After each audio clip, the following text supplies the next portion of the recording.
আজ একেবারে করে ফেললাম চুনো মাছের চচ্চড়ি, একদম মায়া মাছ, টাটকা টাটকা সকালবেলায় আনা মায়া মাছ।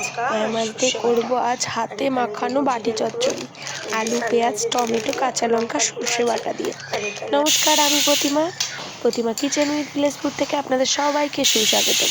প্রথমে কড়ার মধ্যে দিয়ে দিলাম আলুর মধ্যে দিয়ে দিলাম পেঁয়াজ কাঁচা লঙ্কা টমেটো, দিয়ে দিলাম একটু শুকনো লঙ্কার গুঁড়ো, একটু জিরের গুঁড়ো, একটু ধনের গুঁড়ো, দিয়ে দিলাম আমি সর্ষে পোস্ত বাটাটা, তারপরে দিয়ে দিলাম লবণ, তারপরে দিয়ে দিলাম একটু চিনি, তারপরে দিয়ে দিলাম হলুদ। ব্যাস, দিয়ে এবার হাত দিয়ে এমন করে মাখাবেন যেন দেখে মনে হয় কষানো হয়ে গেছে। ঠিক বলেছি তো? আপনারাও নিশ্চয়ই এটাই করেন, আমি কিন্তু এটা করি। তারপর মাছ দিয়ে একটু ঘানি সরিষার তেল, আমাদের জমির সরিষার তেল, ভালো করে এটাকে মাখিয়ে নেবেন। সুন্দর করে মাখিয়ে হালকা হাত ধোয়া জল দিয়ে গ্যাসের আঁচ কমিয়ে ঢাকা দিয়ে রেখে দেবেন আধা ঘন্টা।